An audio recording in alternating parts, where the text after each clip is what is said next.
Israel's continuous annexation of Palestinian resources and territory. Practices of the Israeli occupation, which continues systematically its violation of the rights of this people, the occupation of land, displacement of population, demolition of houses, uprooting of agricultural land, preventing them from using their resources. Building of settlement, violent actions against innocent people, the blockade of Gaza Strip. Israel's barbaric military attack. The terror and violence in inhuman conditions, an apartheid policy has violated all human rights. To put an end to the ongoing apartheid and genocide in Palestinian occupied territory. Colonial expansion policy. Condemn Israel for its heinous acts. As the first speaker on my list, I give the floor to the Representative of United Nations Watch. Thank you, Mr. President. I must say this has been a fascinating, and all of us have certainly learned a great deal about the principles of human rights from the distinguished representatives of Algeria, China, Cuba, Egypt, Libya, Saudi Arabia, Sudan, and of course the Islamic Republic of Iran, which got to speak a second time as head of the 120-nation non-aligned movement, and which in the adjacent building now serves as chair of the UN Conference on Disarmament.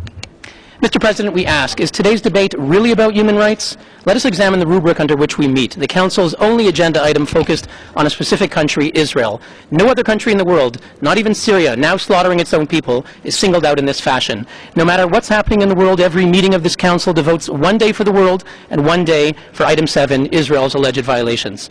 Let us also consider the mandate of the Council's permanent investigator, Mr. Richard Falk.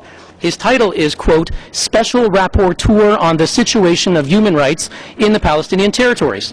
Mr. President, given all the dire situations around the world, one may question by any objective measure whether this tiny area deserves to be among the handful of regions to be assigned to monitor. But if the mandate were truly what its title claims to be, namely concerned about all human rights in a particular region, it could be positive. A UN expert could speak out for all victims and scrutinize all actors. Yet this title is a lie.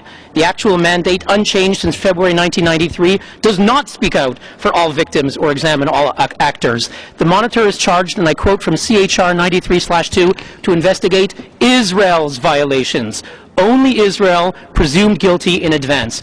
Gross and systematic violations of human rights by Hamas, Islamic Jihad, Fatah, violations of the human rights of Palestinians and Israelis are all ignored.